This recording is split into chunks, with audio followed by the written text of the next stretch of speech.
1 Samuel 8, 22. E o Senhor determinou: satisfaz, portanto, o desejo deste povo e constitui-lhe um rei. Então Samuel respondeu aos homens de Israel: volte cada um para a sua cidade. Nós sabemos porque nós lemos. Eu imagino que vocês tenham lido. Se não tiverem lido, por favor, nós divulgamos ontem. Aliás, a irmã Ângela faz um trabalho formidável. Todo dia, no grupo da igreja, a irmã Ângela, ela divulga a leitura diária. Então você pode ler. Então tá bom. Deixa eu contextualizar para vocês então. Samuel foi um dos últimos, aliás, o último juiz de Israel. E Samuel, ele era um homem diferenciado. Tudo aquilo que Samuel escreve ou faz, você tem que prestar atenção, porque tem um valor diferenciado. Samuel escreveu Ruth. Vai ser o primeiro livro que vou estudar na escola de profundidade, quem estiver comigo. É profundo demais, profundo de verdade. Então tem um peso. Então Samuel era o último juiz. Eu imagino nós tendo um pastor com as características de Samuel. Ele era profeta, era um homem muito sábio, era sacerdote desde criança, criado na igreja, nunca se desviou, tinha uma experiência formidável e era um dos profetas com maior poder de visão. Esse era o nosso pastor. E as pessoas chegaram em Samuel e falaram: Samuel, nós queremos muito que não mais assim Deus governe sobre nós. Era na época dos juízes. Nós queremos que um rei governe sobre nós. E Samuel, quando ouviu aquela palavra, ficou muito entristecido, certo? Então Samuel buscou o Senhor, e o Senhor falou para ele essa palavra: satisfaz, portanto, o desejo deste povo e constitui um rei. Então Samuel respondeu aos homens de Israel: volte cada um para a sua cidade. Ou seja, o pedido que vocês fizeram será devidamente atendido. O que me vem à tona, assim, porque quando eles falaram que eles queriam um rei, é claro, não era somente assim, sai Samuel, entra o rei fulano de tal. Não era só isso. Eles estavam dizendo implicitamente, nas entrelinhas, que eles rejeitavam Deus como rei deles, que eles não confiavam mais naquela proteção que era invisível, que eles queriam ser iguais aos povos gentílicos que os cercavam, que eles preferiam um salvador humano do que um salvador celestial. Eles desejavam um líder que pudessem ver, que eles pudessem ir na casa dele, alguém que tivesse existência, que eles estavam cansados de depender somente de Deus, que eles queriam trocar a teocracia por uma monarquia, por exemplo, que eles queriam alguém que lutasse a guerra deles na frente do exército deles, porque ter a arca da aliança já não era mais tão importante para eles, tá certo? Eles queriam então dizer que eles estavam abandonando a identidade dele como um povo santo separado, que eles queriam ser iguais aos demais. Então, quando o Senhor viu aquele pedido, o Senhor falou algo para Samuel. Falou: Samuel, deixa eu falar algo para você. Se você está insatisfeito, deixa eu te esclarecer algo ainda mais forte. Capítulo 8, versículo 7. Quando Samuel falou isso, o Senhor falou para ele: olha, eles não estão rejeitando você. Samuel se sentiu rejeitado. Não estão rejeitando você, porque eles estão rejeitando a mim, a minha pessoa, porque eles não desejam mais que eu governe sobre eles. Tudo que eu fiz para esse povo, tirando eles do Egito, preparando, eles estão jogando fora. Atende o pedido deles, não tem problema não. Atende o pedido deles.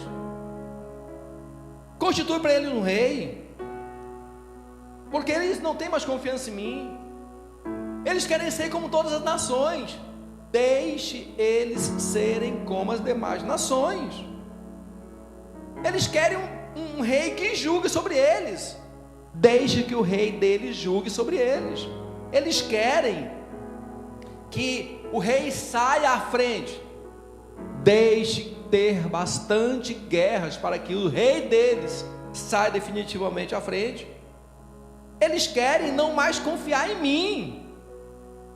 Eles estão me rejeitando a minha teocracia, desde que eles não confiem mais. Eles querem um rei que seja humano e não um rei que seja eterno. Deixa eles serem dessa maneira. Constitua um rei para eles. Não tem problema não. Se esse fosse um fato isolado, já seria por si muito ruim. Mas o fato não é. O fato é que ainda hoje nós continuamos pedindo para Deus coisas que são completamente inadequadas. Quantos de nós fomos ensinados, por exemplo, e fazemos isso de maneira rotineira e corriqueira, a pedirmos provisão material, aquilo que é visível, aquilo que é palpável, ao invés de crermos na provisão divina? Quantos de nós? Quanto nós não pedirmos, igual o povo, pedir um sinal para Deus, quando Moisés, presta atenção, Moisés, aquele homem tão experiente, guiado pelo povo, falou: Moisés, como que é essa terra que Deus vai nos dar? Moisés, eu preciso saber. A Bíblia fala que Moisés, não é que Moisés mandou, Moisés permitiu que o povo fosse para ver a terra, atender um pedido deles. Então muitas vezes nós queremos ver o que Deus vai fazer para poder acreditar nele, queremos ter um teste antes de obedecer, tá certo? Nós pedimos por uma descendência do nosso jeito, como Abraão fez, tomou a escrava e deu uma bagunça grande. Nós pedimos por deuses visíveis. Se isso não fosse uma verdade, esses nossos pedidos não teriam duas coisas. Uma delas está na Bíblia e a outra está no coração de muitas pessoas. Eu preciso fazer uma promessa para alguém, eu preciso pagar uma promessa para alguém, eu preciso ter um amuleto, alguma coisa que me conecte. Lá em Oséias capítulo 4, o Senhor fala o seguinte, presta atenção, o Senhor fala o seguinte, falando exatamente dessa nossa carência de termos um Deus visível, algo visível. Ele fala o seguinte, Oséias capítulo 4, o Senhor fala o seguinte, que nós, as pessoas, se prostram diante da imagem do ídolo, e o ídolo fala para eles. Quantas pessoas vocês não conhecem que fizeram uma promessa a determinado, vamos, santo entre aspas, a determinado santo, e aquela promessa foi atendida, aquele pedido foi atendido, aquele emprego foi aberto, chegou, aquela provisão chegou, aquele filho drogado foi. Quantas pessoas? Aí o Senhor fala através de Joel, nos explicando que naquele momento em que a pessoa está prostrada diante de um ídolo, um espírito prostituto ouve aquele pedido, atende o pedido, prende o coração da pessoa. Aí o Senhor fala: por causa disso, os vossos filhos se tornam cornos, e as vossas noras se tornam prostitutas. Está lá em Oséias capítulo 4, você pode ler quantas vezes você quiser, não desgasta não, pode ler quantas vezes você quiser. Então a gente faz esses pedidos, tá certo? Quantas vezes nós não fazemos, como até a Mísia ministrou esses dias, assim, a tribo que queria ficar num lugar confortável, tem uma promessa para ser conquistada, não, deixa eu aqui, já está bom. A tribo de Rúben, né, e a minha tribo de Manassés, deixa a gente aqui, mas tem uma promessa, por favor, deixa a gente criar nosso gado aqui, vamos ficar por aqui, já está bom. Tem uma promessa, não está bom. Quantas vezes nós buscamos conselhos humanos, ao invés de buscarmos orientação divina? Quantas vezes, muitas vezes, lembro-me que quando Salomão tinha morrido, o seu filho, é uma história bem conhecida por nós, seu filho Roboão chamou os jovens que tinham sido criados junto a ele, chamou primeiro os anciãos, falou: como vocês acham que eu devo governar, uma vez que agora meu pai, o único filho que Salomão teve assim, publicamente, como vocês acham que eu devo governar? Os anciãos chegaram em Roboão, falou: Roboão, seu pai, verdade seja dita, a Bíblia não oculta verdades, seu pai foi um homem que nos cobrou muito imposto, o povo ele era parente do ele cobrou muito imposto, ninguém aguenta mais pagar imposto. Fala o seguinte: reduz as cargas tributárias, trabalha mais para o povo, ganhe o coração desse povo, que você vai ser imbatível. Ele chamou então os jovens que tinham crescido junto com ele, que na verdade jovem, força de expressão. Roboão era um homem de 40 anos de idade, não era jovem. Chamou aqueles da geração dele, não da geração posterior. O que vocês acham, como vocês acham que eu devo fazer com o meu governo? Aqueles homens, jovens, inexperientes, fale para eles, que se eles dizem que seu pai foi um homem duro, diga para eles: olha, o dedo mindinho do meu pai, o que meu pai fez com vocês é comparado a um dedo mindinho, eu serei comparado às mãos fortes. Se meu pai oprimiu vocês, então eu vou botar para arrebentar agora. Vocês têm que me ouvir. Eu vou botar para quebrar, porque eu sou o rei. Pá, bateu na mesa. Conselhos errados. Quantas vezes nós pedimos conselhos humanos e seguimos, ao invés de esperar uma direção, uma provisão, um conselho de Deus, tá certo? Nós, por exemplo, também e esse exemplo é um exemplo assim, muito maluco, de verdade, muito ruim. Gente, de verdade, cuidado com o que você ora, cuidado. Tem um homem na Bíblia chamado Ezequias.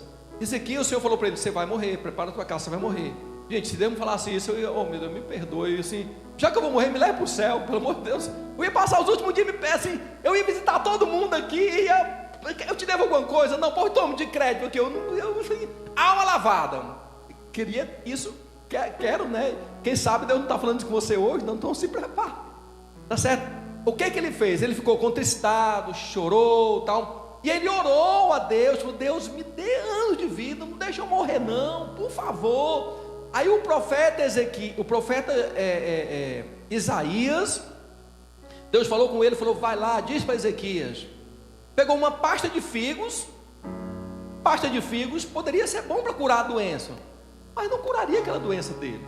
Pegou uma pasta de figos, foi lá, colocou sobre a enfermidade, falou: rapaz, você vai viver mais 15 anos. Oh, beleza, não vou morrer mês que vem. Aí começou a fazer bobagem. Uma das grandes bobagens que ele fez foi um filho, Manassés, cruel, perverso, 52 anos de opressão sobre o povo de Israel. Cuidado com o que você pede. Pediu mais tempo para fazer o quê? Não tinha o que fazer. Às vezes a gente pede e nós lemos essa semana, por isso que é interessante você ler Juízes, né? Sansão. Qual foi o pedido de Sansão? Meu Deus, ai. Chamou, estava lá no templo de Dagon, se não me engano, lá com os filisteus. Ele cego dos 2 olhos. Leem a história de Sansão pelo menos 3 vezes no dia. A gente não esquece, é sério, de verdade. Lá mostra como que a mulher nos engana sutilmente e como que nós homens somos bobos, claramente. Então, para nós homens, vamos ler para aprender como não ser bobo, para a mulher, para não nos enganar. Aí dá empate, vai todo mundo crescer. Tá certo? Então tudo bem, aí se venceu. Quando ele foi enganado, arrancou-lhe os olhos, perdeu a visão. E lá no templo de Dagon ali, todo mundo comemorando, prendemos esse juiz de Israel, esse opressor, esse abusador, esse que mata as mulheres, prendemos. E ele chamou a pessoa que estava perto dele e falou: por favor, me coloca perto do... Ele imaginou, devia conhecer que o templo tinha colunas. Me coloca perto das colunas do templo, eu preciso me segurar, eu estou quase caindo, eu estou cego. Aí a pessoa pegou ele e colocou perto das colunas do templo. Aí ele fez um pedido fatal. Ele falou: meu Deus, lembra-te de mim e dá-me força só esta vez. Os cabelos estavam crescendo. Ele agarrou as colunas e com muita força o templo veio ao chão. A Bíblia diz que morreram mais pessoas agora na morte de Sansão do que quando ele estava em vivo lutando por Israel. Mas foi um pedido, eu diria para vocês, um pedido extremamente tolo, muito tolo. Outro pedido tolo que nós vimos também agora em Juízes, o juiz Jefté falou: meu Deus, presta atenção, se o Senhor me entregar os inimigos nas minhas mãos, a primeira pessoa que eu vir quando voltar da guerra, eu vou sacrificar ao Senhor. Imagino eu que ele fosse ver talvez um criado, um soldado, alguém não próximo ao ciclo dele. Quem foi a primeira pessoa que ele viu? A filha dele. Ele falou: minha filha. Entre outras palavras, pior seria se eu não tivesse vencido a guerra. Pedidos tolos, pedidos bobos, tá certo? Então é o seguinte: nossos pedidos têm preço, têm um valor. A gente tem que ter muito cuidado com isso. Beleza, vamos ceiar daqui a pouquinho. Pelo menos alguns pedidos que a gente precisa fazer ao Senhor de maneira correta. Primeiro deles, 1 Reis capítulo 3 versículo 9. Você precisa fazer isso. Nós precisamos fazer isso. 1 Reis 3:9. Salomão orando, e vocês conhecem essa palavra. Ele fala o seguinte: dá portanto ao teu servo um coração sábio, que possa discernir entre o bem e o mal, a fim de que eu possa governar o teu povo com justiça e equidade. Pois sem sabedoria que vem de ti, quem pode governar este grande povo? Se todos nós aqui, de maneira bem geral, o que Salomão pediu? Sabedoria. O que você deve pedir para ele? Sabedoria. Quero sabedoria. Mas na hora de pedir alguma coisa para Deus, a gente esquece desse negócio. Salomão poderia ter pedido o que ele quisesse. Todos os dias nós somos como Salomão, zeramos. O que nós pedimos para Deus? Senhor, que os meus inimigos morram, que aqueles que falam contra mim retrocedam, sei lá. Senhor, olha o pedido tolo que nós fazemos. Senhor, que esse problema seja solucionado. Senhor, que os teus anjos vá à frente, fazendo o quê? Ele pediu sabedoria. Ele teve um pedido inteligente. O que ele pediu? Olha, Senhor, eu necessito que o Senhor me dê um coração sábio. Uma das coisas mais importantes que nós precisamos ter na vida, pode ser um jovem, pode ser um adulto, um ancião, uma das coisas mais importantes que nós precisamos ter na vida é um coração sábio. Sob pena de que, se o nosso coração não for sábio, todas as nossas atitudes serão tolas. Salomão: Senhor, me dê um coração sábio.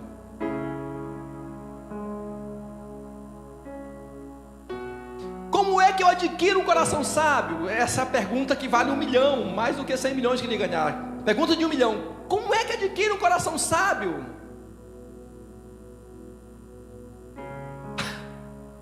Tem um curso do Paulo Vieira, é esse? Não, não. Ah, do Pablo Marçal, esse é 10.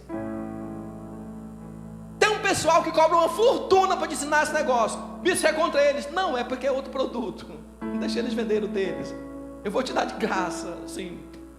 Como é que você adquire um coração sábio? Um coração sábio é aquele que é ensinável, moldável, que aprende com a palavra de Deus. Você não nasce com um coração sábio, e embora você peça um coração sábio, como é que você vai adquirir esse negócio? Fazendo um curso, 90 dias, imersão para ter um coração sábio. Como a lição que o cara ministrou no primeiro dia, quando chega no dia, já não sabe mais. Com a palavra de Deus. Escondi a tua palavra no meu coração, para não pecar contra ti. Tem um coração sábio. Ele pediu ainda: olha, Senhor, eu quero capacidade para discernir entre o bem e o mal. Gente, nós muitas vezes somos enganados pensando que o bem é mal e que o mal é bem. Não sabemos discernir essas coisas. E eu converso com muitas pessoas, e um dos principais pontos pelos quais elas entraram numa derrocada foi a incapacidade de definir, de saber discernir entre o bem e o mal. Não consegue entender essas coisas. Parece tão óbvio, mas nós nos perdemos, são nas obviedades da vida, não são nas coisas que são impossíveis, difíceis, nas coisas óbvias nós nos perdemos. Senhor, eu quero poder discernir entre o bem e o mal. Aquele que for mal, estou te vendo, cai fora. Aquele que for bom, Senhor, aquele que for do Senhor.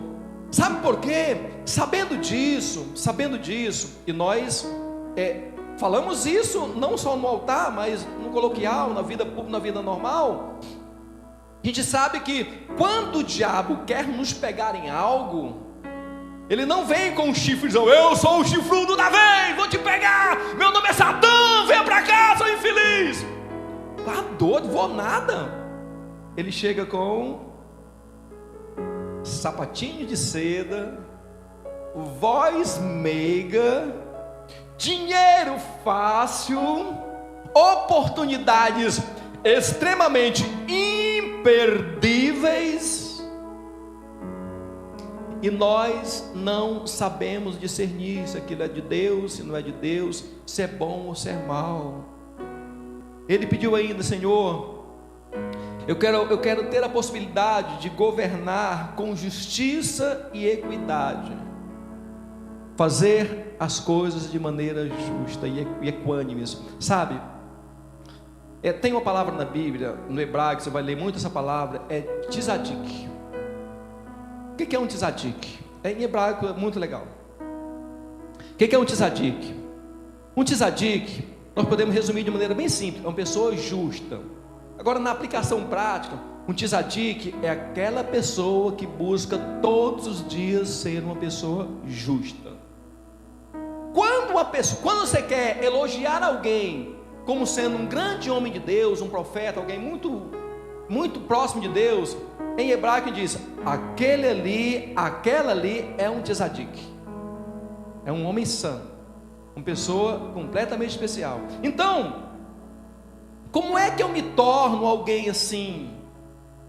Agindo com justiça. Em hebraico é tzedakah, justiça. Tzedakah faz parte do tzadik. Como é que uma pessoa justa age? Como é que uma pessoa boa age? Como é que uma pessoa santa age? Um dos principais modos operandi dessa pessoa é justiça e equidade. Senhor, me ensine a ser justo com a minha família, na minha vida. Sim. Então, uma das primeiras coisas que eu entendo que nós precisamos aprender a pedir, é o pedido que Salomão fez a Deus, de verdade. E nós erramos muito quando pedimos diferente. Segunda coisa que eu entendo que tem que ser um pedido nosso também é Gênesis 18, 23. Presta atenção, isso é muito forte. Abraão chegou um pouco mais perto e indagou: destruirás o justo com o pecador? Nesse momento, Abraão está intercedendo por Sodoma. Que pedido é esse que eu preciso fazer para o Senhor? Eu preciso pedir a Deus por misericórdia. Se eu não pedir a misericórdia de Deus, deixa eu contar um testemunho para vocês. Certa feita, eu estava no carro com um colega. Ele estava dirigindo, eu era o passageiro. Quando nós olhamos assim à nossa frente, estava vindo um outro carro desgovernado. Entre nós e o outro carro tinha um caminhão. O caminhão vinha na mão e a gente ia passar do lado do caminhão. Se aquela pessoa do carro desgovernado jogasse para acostamento, ele ia, de alguma forma, ele ia voltar para a pista em cima de nós. Se ele tentasse passar, desviado de bater no caminhão, e jogasse para nossa pista, a gente ia bater de frente com ele. Nós tínhamos alguns segundos para decidir. Eu não estava na direção. Naquele momento, era praticamente certa a colisão. Naquele momento eu coloquei as mãos sobre o para-brisa e falei: meu Deus, misericórdia. Quando eu orei dessa forma, o meu colega que estava dirigindo, ele fez uma manobra muito rápida, e passamos do lado do carro para não bater. Outra vez, eu estava vindo lá da casa da Gleides, né, Gleides? A gente ainda nem morava lá. A gente estava descendo e juntamente conosco estava vindo um outro colega nosso, comum. Essa colega a gente vinha na frente, ela vinha atrás de nós, no carro dela, ela e a mãe dela, a tia dela. Quando nós entramos na Santos Dumont, eu deixei ela passar na nossa frente e fiquei um pouco mais atrás, até para dar segurança para ela. Quando ela passou na nossa frente, assim, coisa de alguns metros, apareceu um ladrão ali na altura do pau-brasil. Atravessou a Santos Dumont, ele virou a arma e começou a atirar na gente. Eu não sei como desviar de bala. Eu não sei como segurar a bala na mão. Se quem souber, por favor, guarde só para você esse segredo, é muito caro. Eu, juntamente com a Hilda, com os filhos, eles eram menores, eu falei: meu Deus, tenha misericórdia, Senhor. Naquele momento que a pessoa ele atirava para nós com a distância assim da parede, muito próxima. Ele deu 3 tiros. Nenhum dos tiros pegou nem no carro e nem em nós. Misericórdia. Então, nós precisamos aprender a pedir misericórdia do Senhor. Abraão apelou o quê? Para a justiça de Deus e para a sua eterna bondade. Muitas vezes esquecemos de pedir ao Senhor por nossa família. Por conta disso, a sua justiça não se manifesta em nós, na nossa casa, na nossa cidade. Por exemplo, Senhor, gente, Fortaleza é um lugar legal de viver, tem muitas mazelas, não se compara com Gomorra, não se compara com Sodoma, não se compara. E Sodoma era repleta de orgulho e arrogância. Sodoma era repleta de pessoas egoístas, pessoas glutonas. Sodoma era repleta de uma completa indiferença para com os pobres necessitados. As pessoas de Sodoma, elas tinham altivez, desprezavam os outros, tinham práticas abomináveis, eram imorais sexualmente, generalizado. Existia uma violência muito grande, uma falta de hospitalidade natural, tinha uma corrupção moral e completa sobre toda a população, falta de amor com Deus. Eles eram injustos e eram opressores. Era um povo que, se nós fôssemos orar: Senhor, destrói, toca fogo dos infelizes, manda tudo para o inferno, e me diz nem o endereço, eu não quero lá não. Abraão, muito diferente de nós, falou: Senhor, eu vou te pedir alguma coisa. Se por um acaso tiver 50 pessoas justas nessa cidade, o Senhor vai destruir por causa dos justos? Não. Senhor, se tiverem 10, por causa dos 10, mesmo assim o Senhor vai destruir? Abraão, se tiverem 10 justos, eu não destruo. Por que nós sofremos tanta dificuldade como cidade? Porque muitas vezes nós não sabemos pedir como convém. E quando Abraão fazia isso, ele decidiu por Ló. Gente, Ló era um tipo de parente assim que não era bom ser por perto, não. Ló era aquele parente egoísta, Ló, ele gostava de viver no meio do pecado. Ló tinha um compromisso com a cultura local sodomita. Ló tinha uma hesitação forte em obedecer. Ló exercia uma influência espiritual sobre aquele povo. Ló, ele tinha medo, ele era incrédulo. Ló, ele bebia e ainda participou de incesto com os filhos. Ló quase levou Abraão a perder tudo. Ló vivia no isolamento final ali da vida dele, isolado. Mesmo tendo um parente nessas condições, que muitos de nós não quereríamos tê-lo por perto, mesmo assim, Abraão parou e intercedeu por Ló, para Deus ter misericórdia dele. E quando nós lemos agora o livro de Ruth, nós vemos a oração de Abraão por aquele homem ruim, visitando a descendência dele, do meio dos moabitas, trouxe aquela que seria a mãe do Salvador, a mãe de Jesus, trouxe do meio deles, porque Abraão intercedeu. Ele orou, ele pediu a Deus, ele não entregou a família, não entregou a cidade às mãos do inimigo. Enquanto tiver alguém orando na família, o diabo não tem poder de agir. Você tem que ter isso muito forte. Ele orou.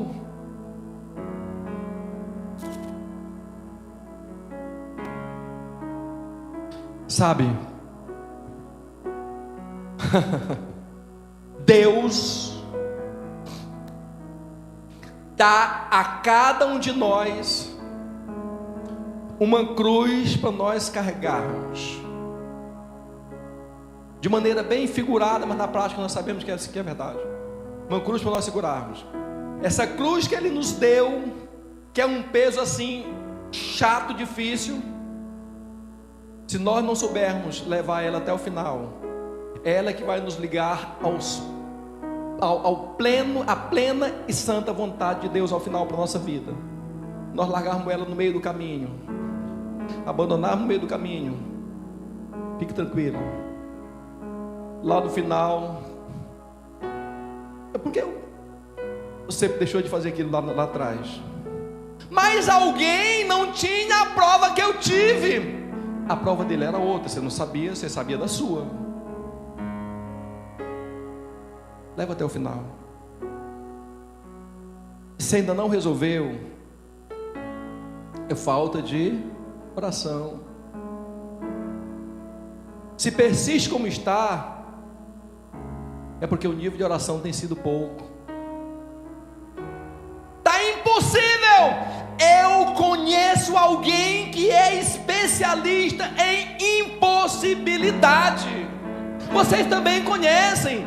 Não existe nenhum pedido colocado diante de Deus que Ele já não tenha a pronta resposta. Não existe nenhum mal que se levante contra uma pessoa que ora com fé e determinação, que esse mal prevaleça. Na verdade, sempre se levanta para cair, porque tem alguém orando.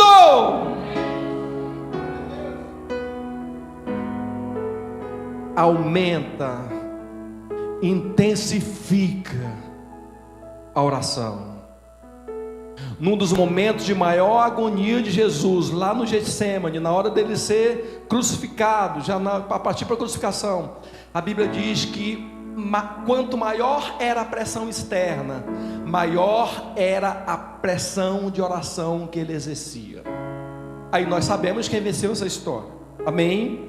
Terceiro pedido, que eu entendo que é muito legal nós fazermos também, e nós já vamos orar. Êxodo 33:18. Moisés havia passado 40 dias em oração e jejum. A reunião foi interrompida porque o povo estava se perdendo. Moisés volta para estar com o povo. Quando ele viu de longe o povo numa completa orgia, ele então, no momento de muita ira, ele quebra as tábuas que Deus tinha escrito com sua própria mão. Pega o bezerro de ouro que eles tinham feito, desmancha e dá para eles beberem. Conduzido por um sacerdote. Agora, Moisés, já mais calmo, o Senhor chama Moisés no monte novamente. Moisés, ele entra em jejum e oração por mais 40 dias. E Deus falou para ele: Moisés, eu vou reescrever as tábuas que você quebrou. Vou te dar novamente. Vou parafrasear para vocês entenderem. Moisés, o que você quer pedir para mim? Depois de 40 dias de jejum, depois de 40 dias aqui em oração, intensidade, o que você quer pedir para mim? Moisés então suplicou ao Senhor: rogo-te que me reveles a tua glória.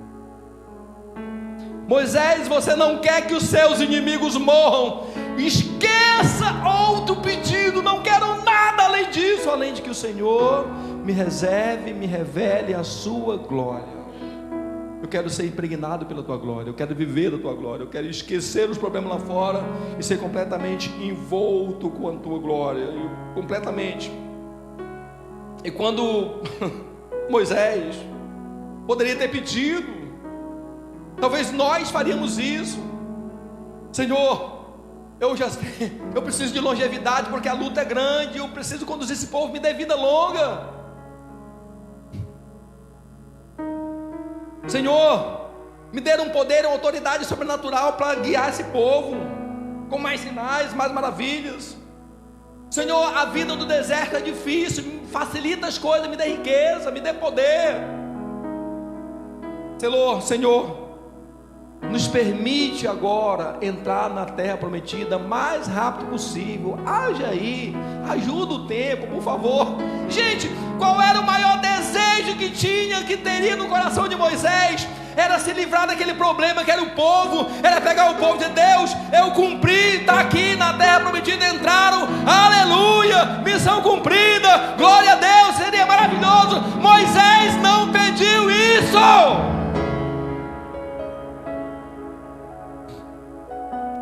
Senhor, eu quero ver a tua glória.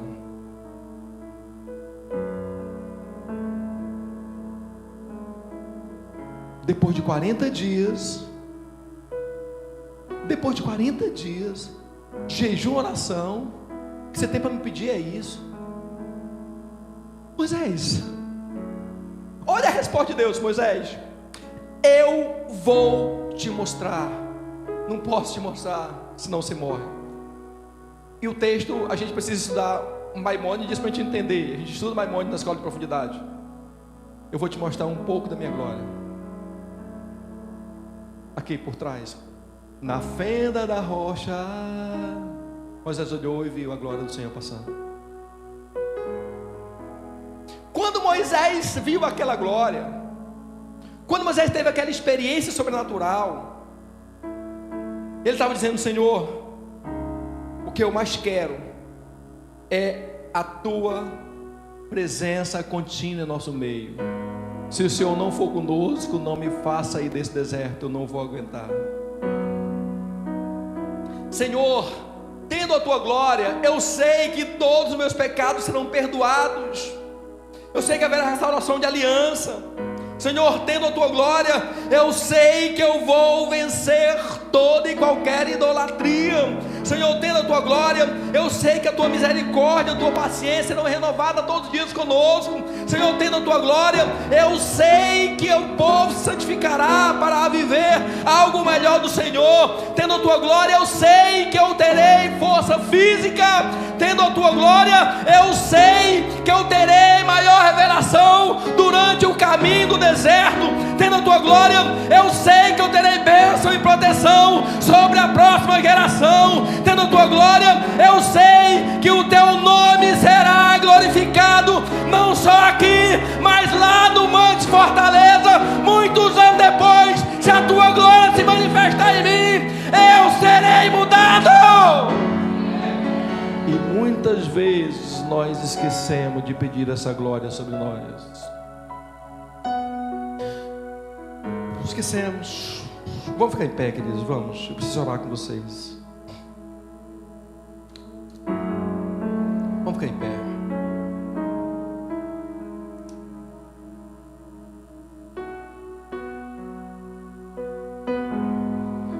Tem um quarto pedido.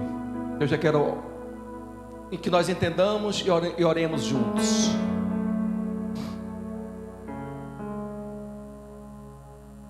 Lucas capítulo 23, versículo 42.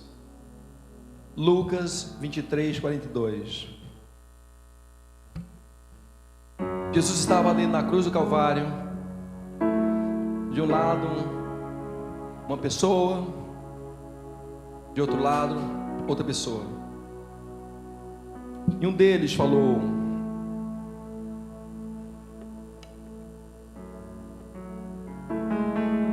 Jesus, lembra-te de mim quando o Senhor entrar no seu reino.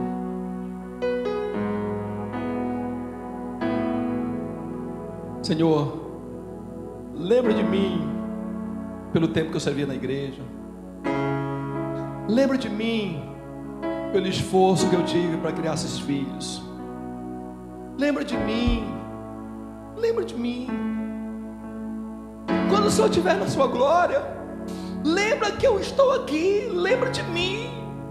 Por favor, não esqueça de mim. José pediu para o copeiro esqueceu dele. Para a pessoa que serviu o rei. Aquele homem pediu: Senhor, lembra de mim. Jesus, 43, Jesus falou, assegurou. Ele falou para aquele homem: com toda certeza te garanto. Vira para a pessoa que está do seu lado, assim, de maneira bem profética, mas muito espiritual. Diga para ele assim: olha, com toda certeza o Senhor nos garante. Diga: com toda certeza o Senhor nos garante que hoje mesmo nós estaremos com Ele no paraíso. E quando eu falo paraíso, não digo na morte, mas eu falo de em vida. Ainda hoje mesmo Ele está na glória, intercedendo por nós com gemidos inexprimíveis. Ainda hoje mesmo nós experimentamos a bondade de Deus na terra. Nós experimentamos o favor dEle. Nós experimentamos o cuidado dEle. Nós experimentamos o paraíso de Deus aqui, porque nós sabemos pedir. Senhor, lembra de mim, por favor. Lembra de mim, eu não quero ser esquecido. O Senhor deve ter alguns bilhões de pessoas para você lembrar, mas lembra meu nome. Lembra da minha causa. Eu estava até brincando com a bispa hoje. Ela falou: você ainda vai fazer isso? Eu falei: você que é mais amiga de Deus, lembra ele de vez em quando desse negócio. Você que está bem próxima dele, se fala: lembra da viúva lá que orou? Pois é, o juiz era iníquo, o nosso não é iníquo. O juiz, a mulher era viúva, você não é viúva, não estou vivo. A mulher tinha uma causa, você está intercedendo pela minha causa, então é melhor. A mulher ia sozinha, você tem o Espírito Santo. A mulher ia com a voz, você tem a palavra. Interceda por mim, peça por mim. Senhor, lembra-te de mim. Lembra-te de mim. Vamos orar juntos nesse sentido. Senhor, lembra de mim, Senhor. Lembra de mim. Eu quero orar com você, mas com muita propriedade. Vamos imaginar que, pegar a florzinha aqui do meu lado. Vamos imaginar que a florzinha tenha feito, a Yasmin tenha feito um grande favor para mim. Passados muitos anos, ela vai precisar que eu faça um favor a ela. Ela vai dizer: bispo, não é cobrando não, bispo, mas assim, quando falar o nome dela, eu vou lembrar do favor que ela fez. Gente, eu tenho que estar doido. É muito difícil dar um não para quem nos fez um favor muito grande. Humanamente falando, Yasmin, é assim: eu vou dar um jeito. Eu vou dar um jeito. Você tem muito crédito comigo. Olha, fala o seguinte: eu vou dar um jeito. Eu posso não ter, mas eu vou dar um jeito. Eu vou atender. Então, nesse momento dessa oração, agora já com bastante propriedade, eu quero que você ore diante de Deus, dizendo o seguinte: Deus, lembra daquela situação, daquele feito, daquele ato. Você entende? Lembra disso especificamente agora. Lembra desse assunto. Lembra dessa minha posição. Lembra do que eu fugi. Lembra. E uma vez feito isso, eu acredito piamente, em nome do Senhor Jesus, que Ele vai se lembrar de nós. Podemos orar assim? De 2 em 2, vamos orar. De 2 em 2, segura aí na mão de alguém que está do seu lado. De 2 em 2, só de 2. Chama minha esposa para cá, que você vai orar comigo. Vem para cá, isso. As 3 então, pode vir as 3. Isso. É isso. As 3, isso. As 3, os 3. As duas. Em nome de Jesus. Agora faça reuniãozinha com ela assim, ó.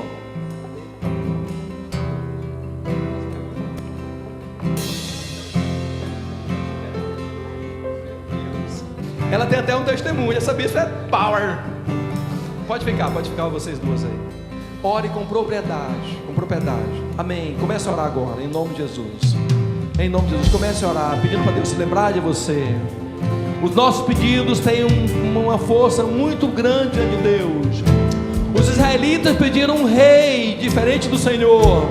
Nós estamos ratificando hoje a nossa fé, a nossa esperança, o nosso amor com o Senhor. Queremos que Ele governe sobre nós. Queremos que a nossa vida seja completamente orientada por Ele. Queremos que o Seu Espírito Santo nos guie. Lembre agora do que você fez. Diga ao Senhor para Ele se lembrar.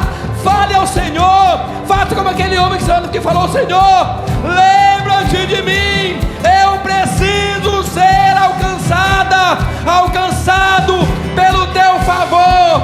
Lembra, Senhor. Lembra, Senhor. Lembra, Senhor. Lembra, Senhor. Lembra.